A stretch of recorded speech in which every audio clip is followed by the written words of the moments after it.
매일 여러분은 200년 전 일본 농부라면 자신의 가장 소중한 농사 자재라고 불렀을 무언가를 하수구에 쏟아버리고 있습니다. 여러분은 그것에 대해 생각하지 않습니다. 10초도 안 되는 짧은 시간 동안 일어나는 일이죠. 쌀을 씻고 그릇을 기울이면 그 뿌연 흰 물은 사라집니다. 그렇게 사라져 버리죠. 하지만 여기 그 농부가 알았던 것, 그리고 오늘날 대부분의 가정 정원사들이 완전히 잊어버린 사실이 있습니다. 그 물은 살아있다는 것입니다. 시적인 의미가 아닙니다. 말 그대로 살아있습니다. 지금 이 순간 여러분의 토양이 남모르게 갈구하고 있는 수십억 개의 미생물과 천연 성장 화합물, 그리고 용해된 미네랄을 품고 있죠. 저는 20년 넘게 뒷마당에서 먹거리를 길러왔습니다. 비료와 토양 계량제, 인상적인 라벨과 복잡한 성분 목록이 적힌 병들에 돈을 써왔죠. 그중 일부는 효과가 있었습니다. 대부분은 제가 다음 제품을 계속 사게 만들 정도로만 딱 알맞게 효과가 있었죠. 오랫동안 저는 그 시스템에 의문을 품지 않았습니다. 정원을 가꾸는 데 드는 당연한 비용이라고 생각했습니다. 그러다 토양에 대한 제 생각을 완전히 바꿔놓은 무언가를 마주하게 되었습니다.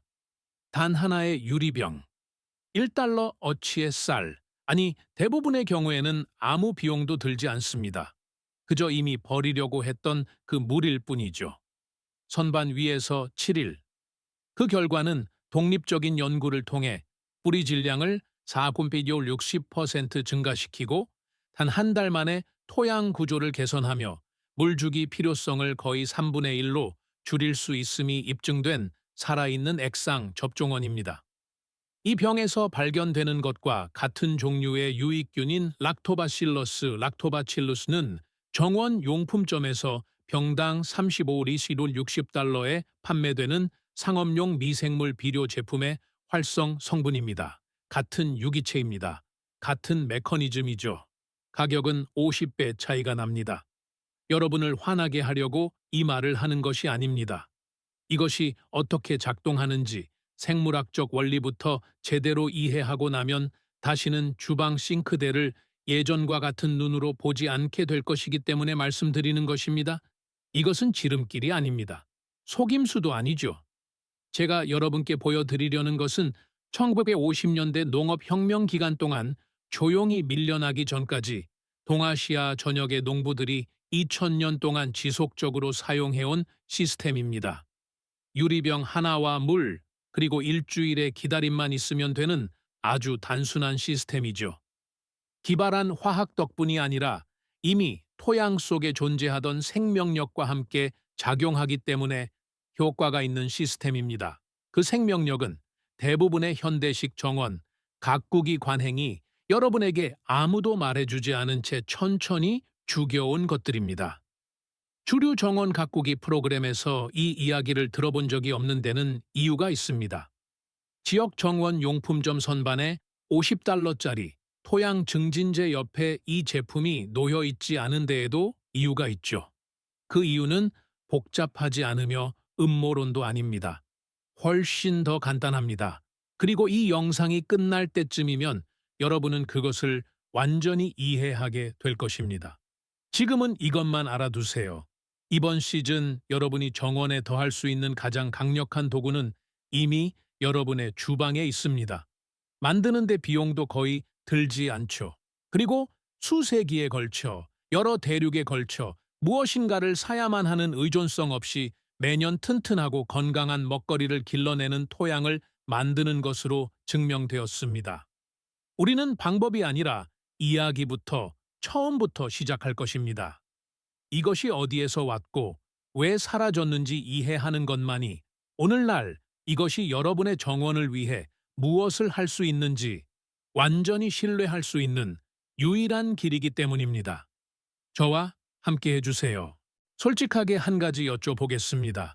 여러분의 정원이 기대만큼 성과를 내지 못했다면 한여름이면 식물들이 지쳐 보이고 토마토가 익기도 전에 갈라지며 비료를 계속 주어도 결과가 실망스럽다면 한번 생각해 보시길 바랍니다.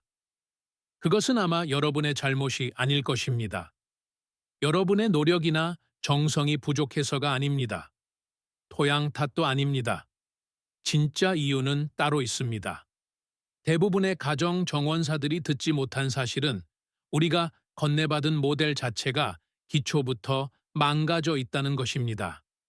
기초가 망가진 상태에서는 그 위에 아무리 많은 것을 쏟아 부어도 소용이 없습니다.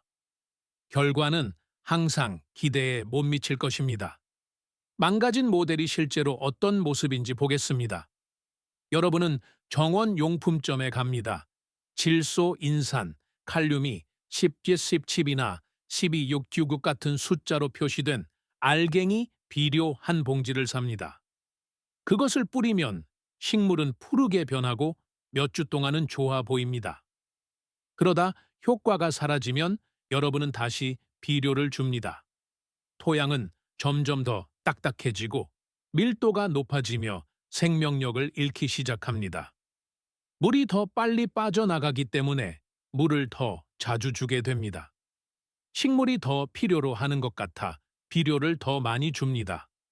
그렇게 자신도 모르는 사이에 봉지나 병에 든 자재를 끊임없이 투입하지 않으면 작동하지 않는 정원을 만들게 된 것입니다. 그것은 독립이 아닙니다. 가입한 적 없는 정기 구독 서비스일 뿐입니다. 문제는 비료 그 자체가 아닙니다. 영양분은 실제로 중요합니다.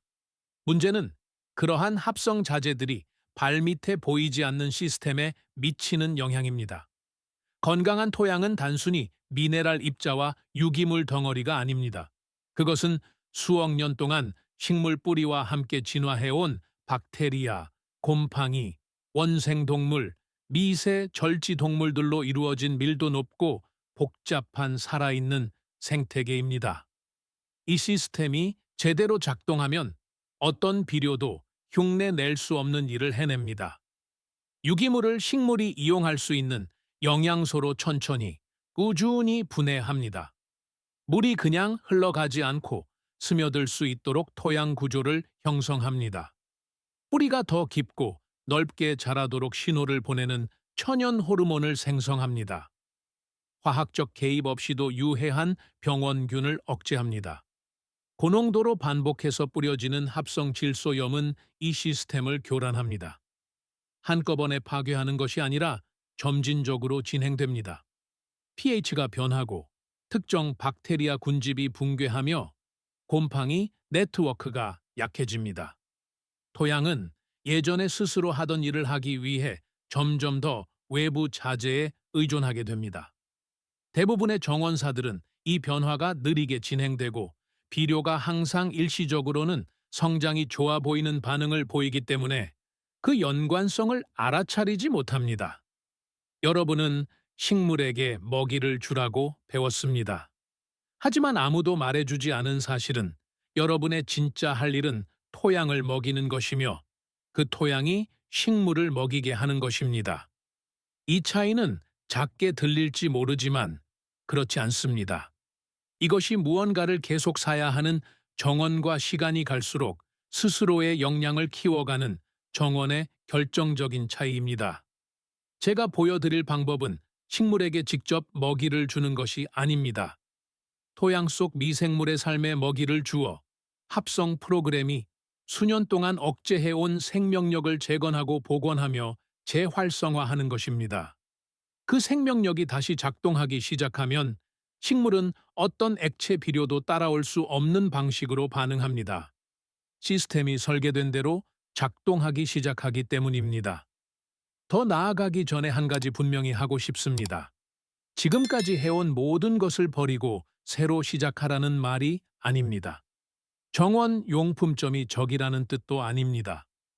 제가 말하고자 하는 것은 여러분이 한 번도 접해보지 못한 정원 건강에 또 다른 층위가 있다는 것이며 일단 그것을 보고 그 15cm 깊이의 토양 속에서 실제로 무슨 일이 일어나고 있는지 이해하고 나면 모든 것이 더 명확해지기 시작할 것입니다. 이것을 이해했던 농부들은 대학의 확장 프로그램이나 유튜브 채널에서 배운 것이 아닙니다. 그들은 특정 방식으로 토양을 돌볼 때 토양이 다르게 행동하는 것을 관찰하며 배웠습니다. 수세대에 걸쳐 조용히 그리고 실천적으로 아주 오랫동안 익혀온 것입니다. 그러다 약 20년이라는 짧은 시간 동안 그 지식의 대부분이 외면당했습니다. 틀렸음이 입증된 것도 더 좋은 것으로 대체된 것도 아닙니다. 그저 역사의 결정적인 순간에 제조 비용이 더 저렴하고 판매하기 더 쉬운 무언가가 나타났기 때문에 밀려난 것입니다. 그것이 우리가 다음에 이야기할 내용입니다. 이 방법이 왜 사라졌는지 이해하려면 대부분의 정원 가꾸기 영상들이 다루는 것보다 훨씬 더 과거로 거슬러 올라가야 합니다. 10년 전도 50년 전도 아닙니다. 2000년 전입니다. 동아시아의 쌀 농사 지역, 일본의 농촌, 한반도, 중국 남부 일부 지역의 소농들은 현대 토양학자들이 미생물 농업에 대한 놀라울 정도로 정교한 이해라고 인정할 만한 지식을 발전시켰습니다. 그들에게는 현미경도 실험실 분석 장비도 없었습니다. 그들에게 있었던 것은 시간과 관찰, 그리고 수십 세대에 걸쳐 부모에게서 자식으로 이어져 온 땅과의 밀접한 관계였습니다. 그들이 일관되고 확실하게 관찰한 사실 중 하나는 이것이었습니다. 발효된 쌀뜨물, 식물 추출물, 생선 부산물 등을 포함한 발효 액비를 투입한 논밭은 해가 갈수록 토양이 부드럽고 경작하기 좋은 상태를 유지하면서도 더 깊은 뿌리 시스템을 가진 튼튼한 작물을 생산해 냈습니다. 반면 이러한 투입이 없었던 땅은 서서히 딱딱해지고 생산성이 떨어졌으며 기본 수확량을 유지하기 위해 퇴비 투입에만 점점 더 의존하게 되었습니다. 농부들은 그 메커니즘을 설명할 수는 없었지만 그럴 필요도 없었습니다. 결과가 충분히 일관되었기에 그것은 관행이 되었고 관행은 전통이 되었으며 전통은 수세기 동안 그 공동체를 먹여 살리는 토대가 되었습니다. 이것은 소수의 기법이 아니었습니다. 14세기 후반부터 20세기 초까지 이어진 한국의 조선시대에는 상세한 농업 지침서들이 농사 일정의 표준으로서 발효 액비 활용을 기록했습니다. 일본의 에도시대 지역 농사 기록에도 비슷한 관행들이 구체적으로 등장하는데 이는 이것이 어쩌다 해본 실험이 아니라 지역 농업 문화에 깊이 뿌리 박혀 있었음을 시사합니다. 이것들은 더 좋은 것을 구하지 못해 쓴 열등한 대체제가 아니었습니다. 그것이 곧 시스템이었습니다. 효과가 있었고 모두가 그 효과를 알았기에 지속되었습니다. 이제 조한규라는 분에 대해 말씀드리고 싶습니다. 조한규 회장은 20세기 중반에 태어난 한국의 농학자로 한국전쟁 이후 한국에 도입된 새로운 화학 농법에 의해 전통 농업 방식이 체계적으로 대체되는 과정을 지켜보며 자랐습니다. 젊은 시절 그는 자신을 괴롭히는 무언가를 발견했습니다. 합성 비료와 농약을 도입한 마을들은 단기적으로 수확량이 비약적으로 증가했습니다.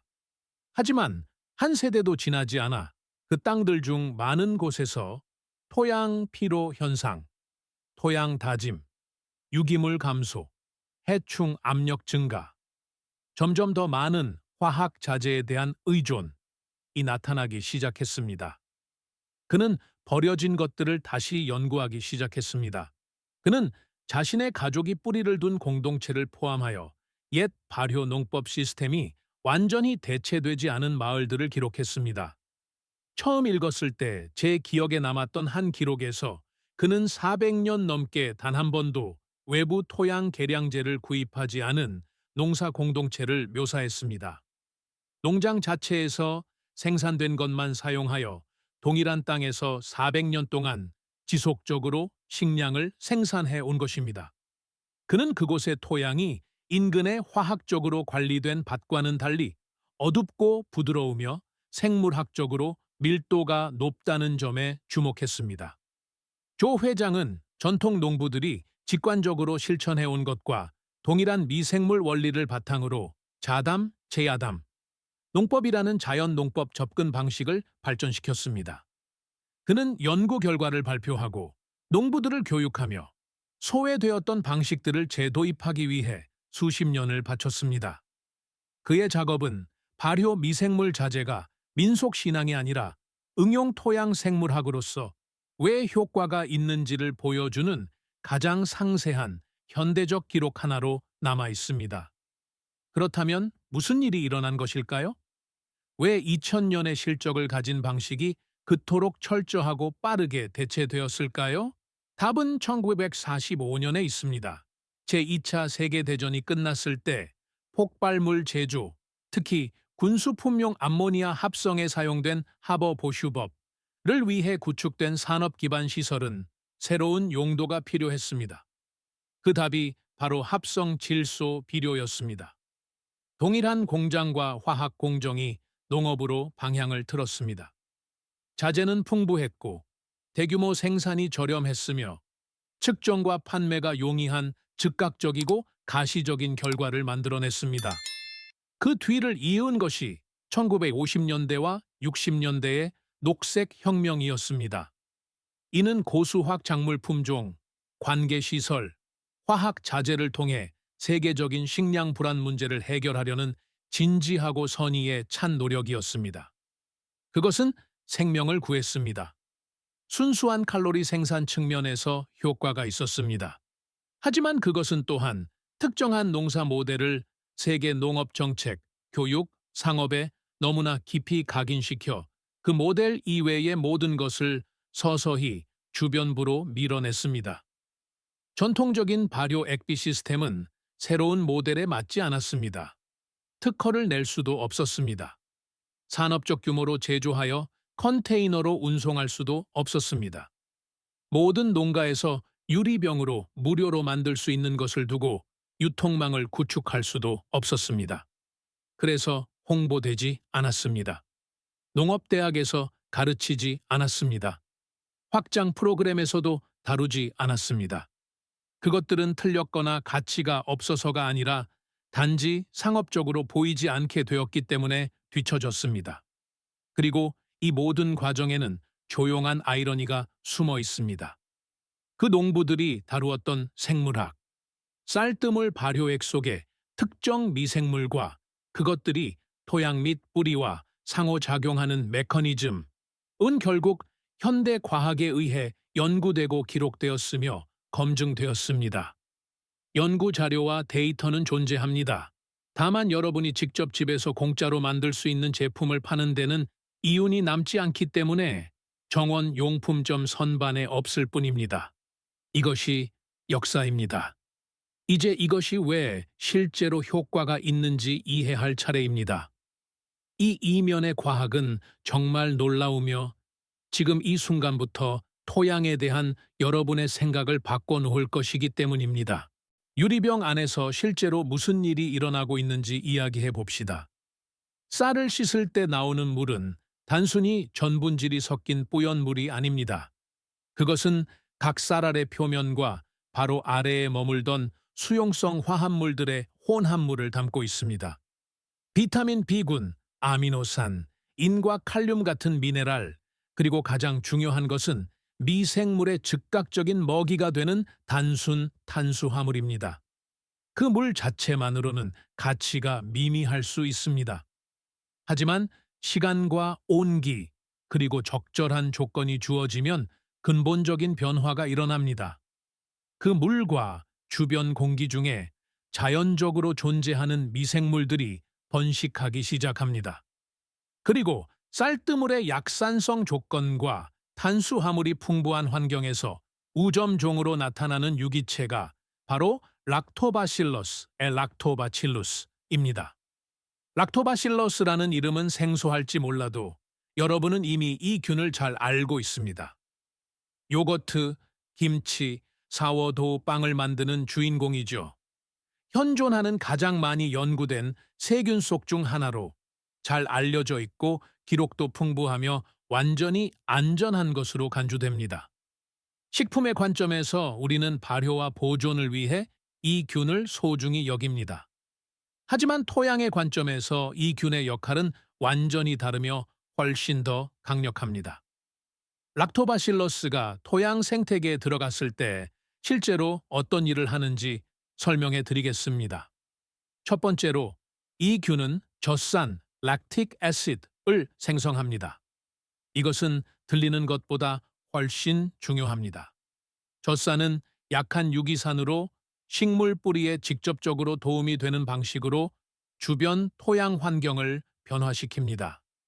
젖산은 토양에 이미 존재하지만 식물 뿌리가 흡수할 수 없는 형태로 묶여있는 미네랄 화합물을 킬레이트화하여, 즉 본질적으로 잠금을 해제하여 풀어줍니다. 칼슘, 철, 망간, 아연은 정원 토양에 충분한 농도로 존재하는 경우가 많지만 화학적으로 식물이 이용할 수 없는 상태로 남아 있습니다. 젖산은 이를 변화시킵니다. 새로운 미네랄을 추가하는 것이 아니라 이미 그곳에 있는 것들을 이용 가능하게 만드는 것입니다.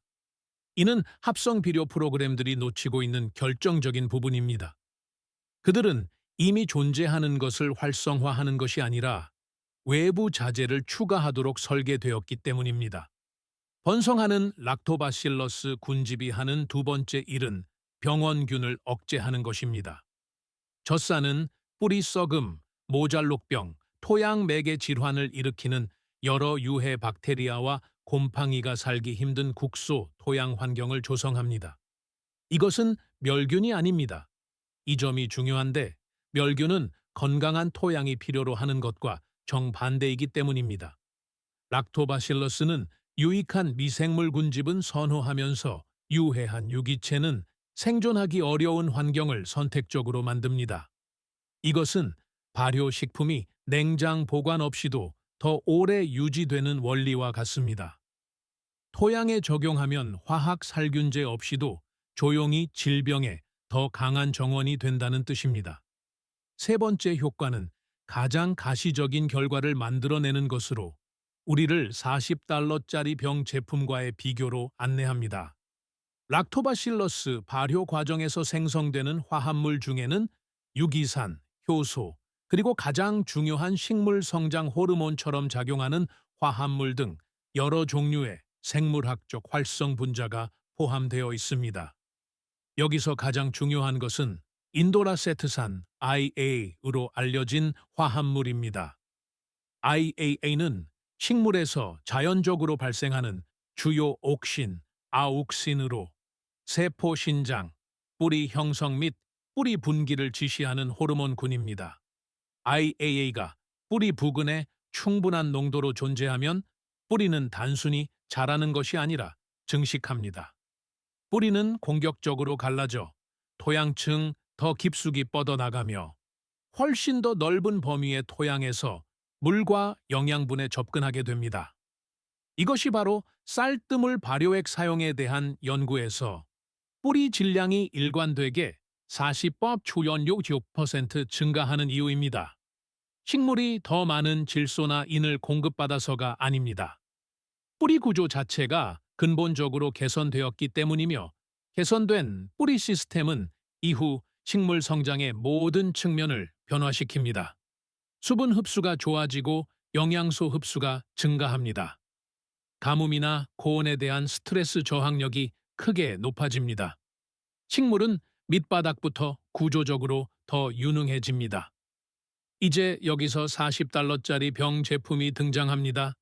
정식 정원 용품점에 가보면 미생물 접종원, 유익균 혼합제, 긍원 활성제 등으로 마케팅되는 생물학적 토양 계량제 섹션을 볼 수 있습니다. 이 카테고리에서 가장 인기 있는 제품들의 라벨에 적힌 활성 성분은 일관되게 락토바실러스 종, 바실러스 종, 그리고 다양한 옥신 생성 토양 박테리아들입니다. 마케팅은 정교하고 포장은 전문적입니다. 그리고 작은 병 하나에 보통 35리런주 $60에 달하는 가격은 그 안의 내용물이 희귀하고 복잡하거나 생산하기 어렵다는 가정을 반영합니다. 하지만 그렇지 않습니다. 전혀 그렇지 않습니다. 여러분이 사용하게 될 발효 과정은 거의 비용이 들지 않는 재료로 비슷한 농도의 동일한 핵심 유기체들을 만들어냅니다. 차이는 생물학적인 것이 아니라 상업적인 것입니다. 하나는 라벨과 바코드가 붙은 병에 담겨 나오고 다른 하나는 주방 선반 위의 유리병에서 7일간의 기다림 끝에 나옵니다. 두 가지 모두가 뿌리 성장을 돕고 토양 생물학을 지원하며 식물의 회복력을 높이는 메커니즘은 동일합니다. 포장이 바뀐다고 생물학적 원리가 변하지는 않기 때문입니다. 여기에 한 층을 더 보태고 싶습니다. 이 부분이야말로 제가 정말 놀랍다고 생각하는 지점입니다. 건강한 토양을 작동하게 만드는 유기체들의 완전한 네트워크인 토양, 먹이 그물은 독립된 행위자들의 집합으로 작동하지 않습니다. 그것은 서로 다른 유기체들이 깊이 연결된 방식으로 서로 의존하고 지원하는 시스템으로 작동합니다. 여러분이 번성하는 락토바실러스 군집을 토양에 도입할 때 단순히 하나의 유익균만 추가하는 것이 아닙니다. 여러분은 더 넓은 연쇄적인 미생물 활동을 위한 먹이와 유리한 환경을 제공하는 것입니다. 박테리아를 먹고 사는 원생 동물들이 더 활발해집니다. 약산성의 생물학적으로 풍부한 환경에서 번성하는 곰팡이, 군집이 확장되기 시작합니다. 식물 뿌리끼리 그리고 더 넓은 토양 생태계와 연결해주는 균은 네트워크가 더 광범위하고 기능적으로 변합니다. 다시 말해, 한 병의 쌀뜨물 발효액은 단순히 하나의 자재를 전달하는 것이 아닙니다. 그것은 시스템을 재가동하는 것입니다. 관련 유기체들의 이름은 몰랐을지라도 동아시아 농부들이 2000년 동안 직관적으로 유지해온 바로 그 시스템 말입니다. 그들은 결과가 어떤 모습인지 알고 있었습니다. 이제 여러분은 그 이유를 압니다. 이유를 안다는 것은 다음 단계인 방법 그 자체가 단순히 따라야 할 절차가 아니라 여러분이 내면부터 실제로 이해하게 되는 과정이 된다는 것을 의미합니다. 이 부분은 대부분의 정원 가꾸기 영상들이 저를 실망시키는 지점입니다. 그들은 목록을 제시합니다. 7개의 글머리 기호, 3개의 도표, 비율표 같은 것들 말이죠. 읽고 나면 시작하기도 전에 실험실과 미생물학 학위가 필요할 것 같은 기분이 듭니다. 하지만 이것은 그런 것이 아닙니다. 제가 설명하려는 것은 400년 전 한국 농촌의 어느 할머니가 옹기 항아리와 천 조각 하나로 하던 일입니다. 단순함이 핵심입니다. 만약 비싼 장비나 전문 지식이 필요했다면 2000년의 실용적인 역사를 거치며 살아남지 못했을 것입니다. 이 방법에는 3단계가 있습니다. 준비, 발효, 그리고 사용입니다. 각 단계는 간단합니다. 그리고 각 단계에는 여러분이 이제 충분히 이해하고 있는 명확한 논리가 담겨 있으므로 무언가 이상해 보일 때 스스로 문제를 해결할 수도 있습니다. 하나씩 살펴보겠습니다. 첫 번째 단계는 준비이며 가스레인지를 켜기도 전에 시작됩니다. 밥을 짓기 전 쌀을 씻을 때 보통 가족 식사를 위해 2, 3컵 정도의 마른 쌀을 씻는다면 첫 번째 씻은 물에서 약 1대 2컵 정도의 쌀뜨물이 나옵니다. 이 첫 번째 물이 여러분이 원하는 것입니다. 여기에는 쌀알 표면에서 나온 수용성 전분, 비타민 B군, 미네랄 화합물이 가장 높은 농도로 담겨 있습니다. 두 번째와 세 번째 물은 점차 깨끗해지며 우리의 목적에는 효율이 떨어집니다. 따라서 방법은 간단합니다. 채반 아래에 그릇을 받쳐두고 쌀을 한번 씻은 후 그 물을 보관하세요. 이것이 기본 재료입니다. 어차피 쌀을 씻을 것이었으므로 비용은 0원입니다. 쌀을 자주 먹지 않거나 더 많은 양을 만들고 싶다면 흰 쌀 1분량에 깨끗한 물 5분량을 섞어 30몇 60초 동안 강하게 저은 뒤 액체만 걸러내면 동일한 결과를 얻을 수 있습니다. 현미도 괜찮습니다. 핵심 변수는 쌀의 종류가 아니라 물에 담긴 전분과 표면 화합물의 함량입니다.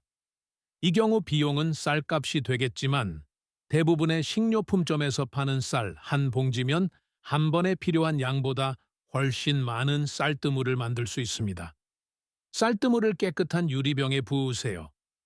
입구가 넓은 표준 메이슨 유리병, 약 500ml 치육과 1대1 완벽합니다.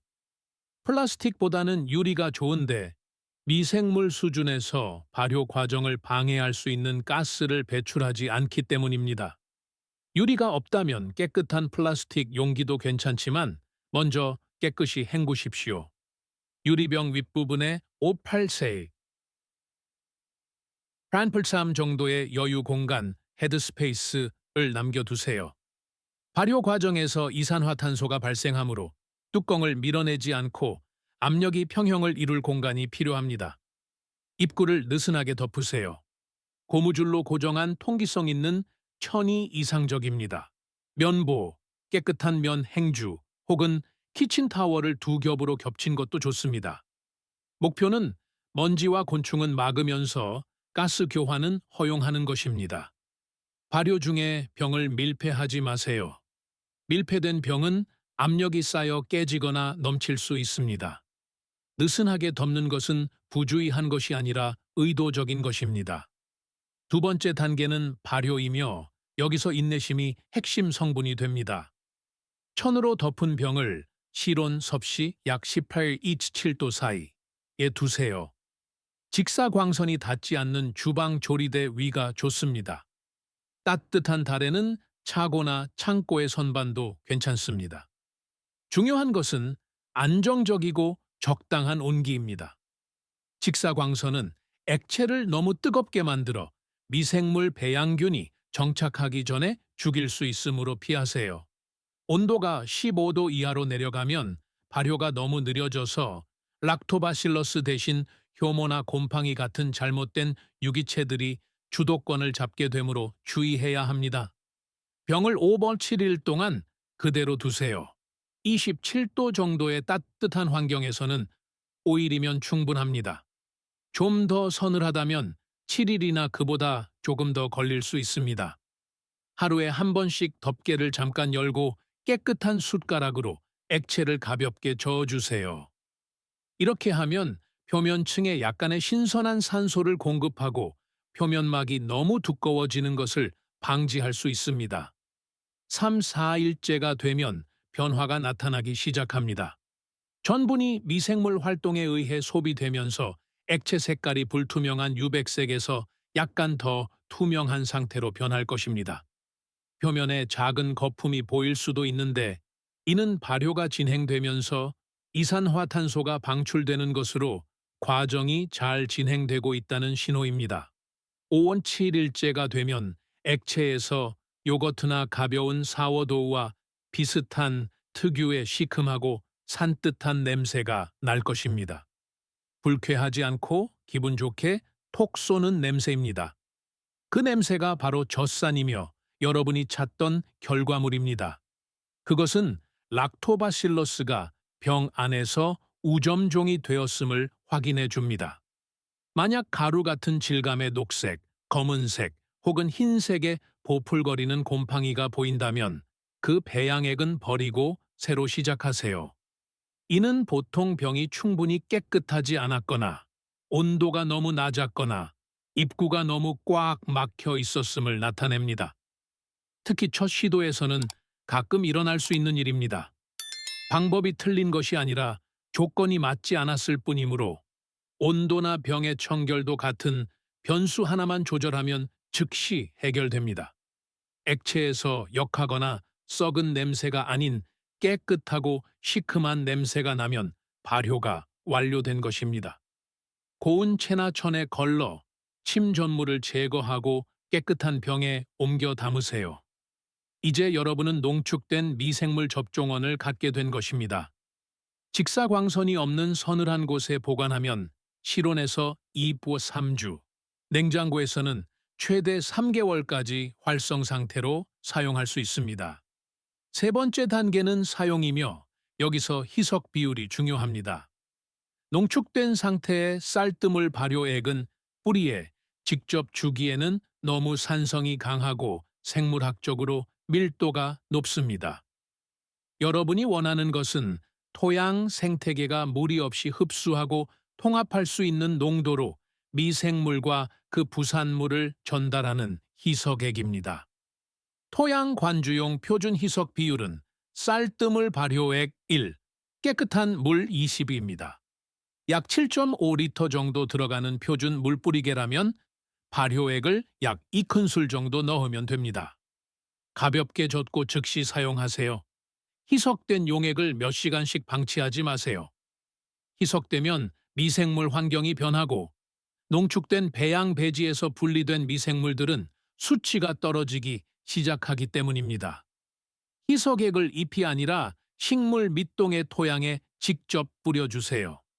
여러분의 목표는 뿌리 활동과 미생물 상호작용의 대부분이 일어나는 토양 상부 15cm의 뿌리 구역입니다. 토양이 눈에 보이게 촉촉해질 때까지 주되 물에 잠길 정도는 아니어야 합니다. 노지에 심은 식물의 경우 활발한 성장기 동안 10실사일에 한 번씩 정기적으로 주면 일관된 결과를 얻을 수 있습니다. 모종이나 화분 식물의 경우 7pc/1일에 한 번씩 125 정도로 약간 더 연하게 주면 한정된 토양 부피가 지나치게 산성화되는 위험을 줄일 수 있습니다. 가시적인 첫 결과는 정기적인 사용을 시작한 후 보통 2-3주 이내에 나타납니다. 미네랄 이용 효율이 좋아지면서 잎의 녹색이 짙어지고 잎의 두께와 단단함이 미묘하게 증가하는 것을 먼저 느끼게 될 것입니다. 4-6주째 화분 식물의 뿌리 부분을 확인할 기회가 있다면 차이를 분명히 알 수 있습니다. 뿌리 질량이 눈에 띄게 발달하고 더 미세하게 갈라지며 스트레스를 받은 뿌리의 갈색이나 투명한 모습이 아닌 건강한 유백색을 띠게 될 것입니다. 원추가적인 참고 사항으로 이 방법은 단 한 번의 사용보다는 꾸준히 지속하는 과정의 일부일 때 가장 효과가 좋습니다. 여러분은 즉각적인 반응을 일으키고 사라지는 화학 물질을 넣는 것이 아닙니다. 살아있는 유기체를 생물학적 시스템에 재도입하는 것입니다. 그리고 모든 생명 시스템과 마찬가지로 자리를 잡고 안정되고 성장하는 데 시간이 걸립니다. 이 방법을 사용했던 농부들은 한 번 뿌리고 끝내지 않았습니다.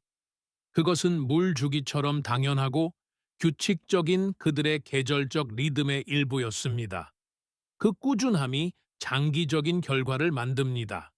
그리고 그 장기적인 결과가 우리가 다음에 이야기할 내용입니다. 구체적으로 이 시스템으로 관리되는 정원이 한 시즌이 지난 후 여전히 병 제품에 의존하는 정원과 비교해 어떤 모습인지 말입니다. 두 정원이 나란히 있는 모습을 그려보겠습니다.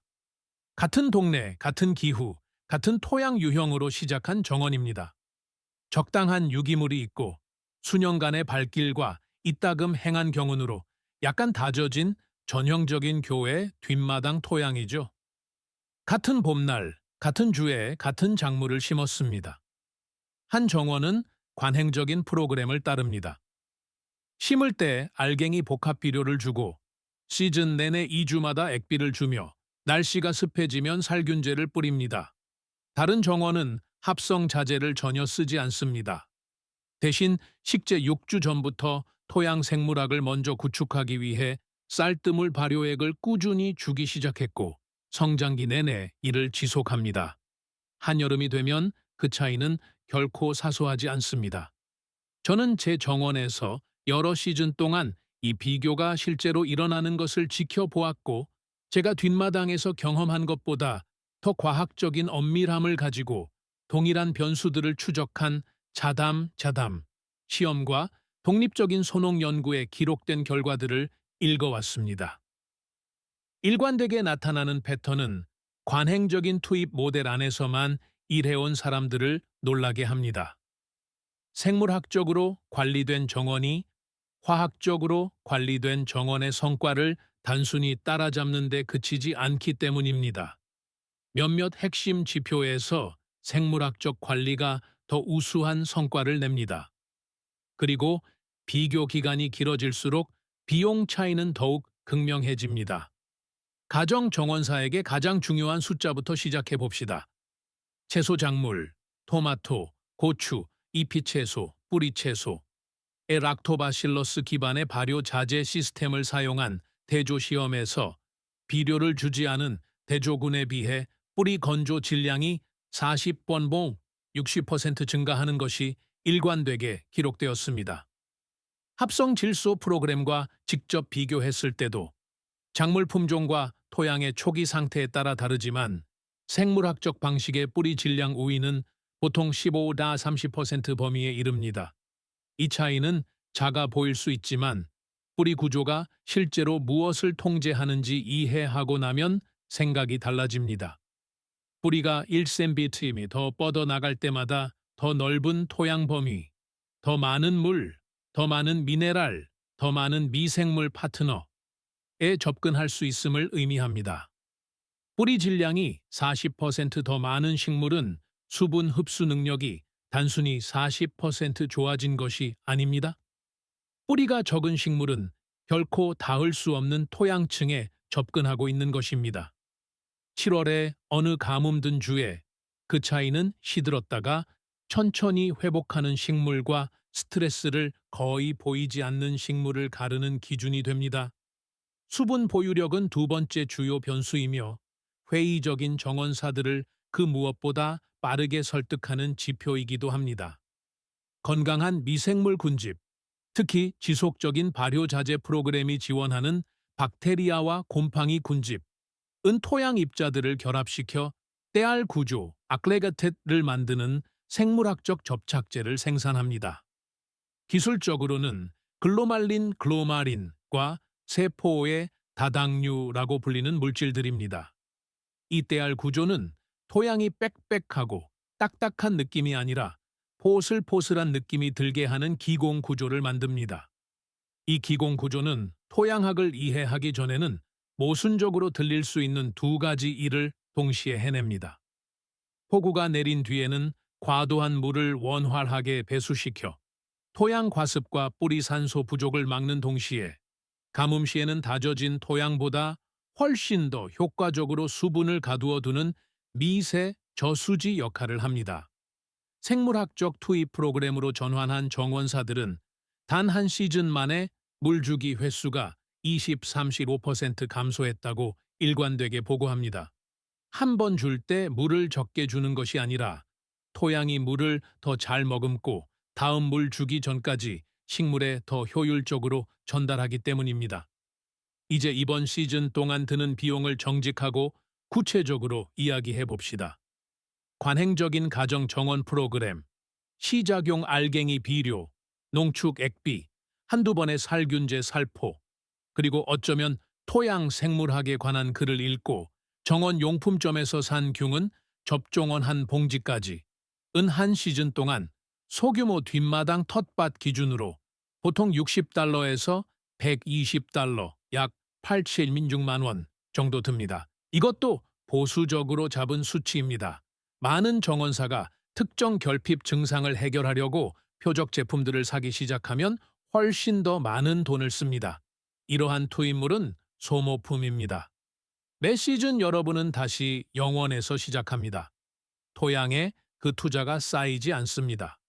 사실 앞서 논의했듯이 반복적인 합성 자재 투입은 토양 자체의 생물학적 역량을 점차 떨어뜨리므로 시간이 지날수록 의존도는 줄어들지 않고 오히려 늘어나는 경향이 있습니다. 반면 쌀뜨물 발효액 프로그램을 한 시즌 내내 꾸준히 운영하는 데 드는 비용은 쌀뜨물 그 자체, 정기적으로 밥을 해 먹는 집이라면 0원입니다. 가끔 살 메이슨 유리병과 고무줄 값 정도입니다. 넉넉히 잡아도 한 시즌에 $2, 약 3,000원 정도라고 하죠. 만약 이 미생물 프로그램과 아주 잘 어울리는 간단한 퇴비 살포를 이른 봄에 추가하기로 한다면 박테리아가 정착할 유기물을 제공하므로 품질 좋은 퇴비 한 봉지 값으로 10원 달러 정도를 더하면 됩니다. 한 시즌 총 투자액은 $20 미만입니다. 매번 사용할 때마다 토양의 생물학적 역량을 고갈시키는 것이 아니라 능동적으로 구축하는 정원을 만드는 비용치고는 매우 저렴합니다. 하지만 제가 가장 주목해야 한다고 생각하는 비교는 단기적인 수치들이 완전히 놓치고 있는 부분입니다. 생물학적 투입 프로그램의 1년차 결과는 좋습니다. 뿌리 발달이 눈에 띄게 좋아지고 수분 보유력이 개선되며 잎이 더 건강해집니다. 2년째는 동일한 땅에 동일한 투입을 했을 때 1년차보다 측정 가능한 수준으로 더 나은 결과가 나옵니다. 첫 시즌에 정착한 미생물 군집이 확장되고 다양해지며 토양 먹이 그물에 더 깊이 통합될 시간을 가졌기 때문입니다. 3년 차가 되면 일관된 생물학적 프로그램을 유지해온 정원사들은 토양 상태가 근본적으로 변화했다고 보고합니다. 색깔은 더 어두워지고 유기물은 더 풍부해지며 외부 자재에 의존하지 않고도 스스로 유지되는 포슬포슬한 구조를 갖추게 됩니다. 이것은 관행적인 투입 모델이 결코 따라할 수 없는 궤적입니다. 관행 농법은 정반대로 작동하기 때문입니다. 합성 프로그램은 성능의 한계 천장을 만듭니다. 그 성능을 유지하려면 끊임없는 투입이 필요하며 투입이 멈추는 순간 성장은 곤두박질칩니다. 반면 생물학적 프로그램은 시간이 지날수록 높아지는 바닥 기초를 만듭니다. 오래 유지할수록 손은 덜 가고 성과는 더 좋아집니다. 마지막으로 가장 직접적인 비교를 하나 더 하고 싶습니다. 쌀뜨물 발효액이 만들어내는 것과 가장 유사한 상업용 미생물 비료 제품, 주요 정원 용품점에서 판매되는 유명한 락토바실러스 기반 토양 접종원 500ml 한 병, 은 매장에 따라 38달러에서 55달러 사이에 판매됩니다. 라벨에는 성장기 동안 2주마다 사용할 것을 권장합니다. 표준적인 6개월의 성장기 동안 12번을 사용해야 하죠. 소규모 정원을 위한 권장 희석률로 계산하면 한 병으로 약 4-6회 정도 사용할 수 있습니다. 따라서 그 제품으로 한 시즌을 보내는 데는 정원 크기와 사용 빈도에 따라 76달러에서 165달러, 약 12만 원가 듭니다. 활성 성분은 락토바실러스입니다. 메커니즘은 젖산 생성, 미네랄 킬레이트화, 그리고 뿌리 성장을 돕는 옥신 자극입니다. 여러분이 유리병으로 만드는 것과 생물학적으로 동일합니다. 한 시즌 동안 발생하는 가격 차이는 74달러에서 163달러입니다. 10년 동안 정원을 가꾼다면 동일한 생물학적 결과, 동일한 유기체, 동일한 사용 방식을 두고 740달러에서 1,630달러, 약 100여 220만 원의 차이를 보게 되는 것입니다. 상업용 제품이 효과가 없다는 말이 아닙니다. 효과가 있습니다. 제가 말하려는 것은 주방 선반 위의 유리병이 7일의 시간만 있으면 동일한 결과를 만들어낸다는 것이며 두 선택지의 격차는 어느 한쪽이 생물학적으로 더 우월해서가 아니라 하나는 상품화하여 팔 수 있고 다른 하나는 그럴 수 없기 때문에 존재한다는 사실입니다.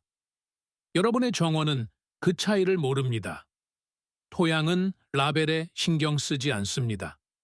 오늘 밤 여러분의 뿌리 주변에 자리를 잡는 박테리아들은 자신들이 유명 브랜드 병에 담겨 왔는지 재활용한 유리병에서 왔는지 알지 못합니다. 그들은 어느 쪽이든 똑같은 일을 합니다.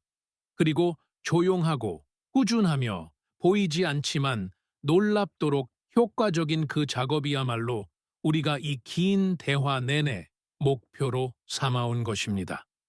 어떤 선택을 하느냐에 따라 정원의 미래가 달라집니다. 여러분은 무엇을 하시겠습니까? 이번 주말에 정원 전체를 뜯어 고칠 필요는 없습니다. 진정한 자립은 조용한 관찰과 작고 신중한 단계를 통해 서서히 구축됩니다. 제가 창고에 있는 모든 제품을 버리라거나 갑자기 지역 가든 센터를 불신하라고 요구하는 것이 아닙니다. 저는 단지 그들이 광고하지 않는 선택지가 여러분에게도 있다는 사실을 제안하는 것뿐입니다. 이번 시즌에는 딱 한 가지 방법부터 시작해 보세요. 화단 하나를 정하거나 혹은 포기하고 싶을 정도로 고생하고 있는 토마토 식물 한 그루를 골라보세요. 내일 아침 달걀 껍질을 모으고 식초를 부어 여러분의 주방 조리대에서 일어나는 과학을 지켜보십시오. 그 희석된 추출물을 가져와 그 식물 한 그루에만 적용해 보세요. 그런 다음 뒤로 물러나 관찰하십시오. 임시 방편인 화학적 해결책과 진정한 생물학적 시스템의 차이를 식물이 직접 보여주게 하십시오. 여러분이 쓰레기로 만드는 데 도움을 준 구조에 힘입어 줄기가 굵어지고 새로운 열매가 크고 결점 없이 자라나는 것을 지켜보십시오.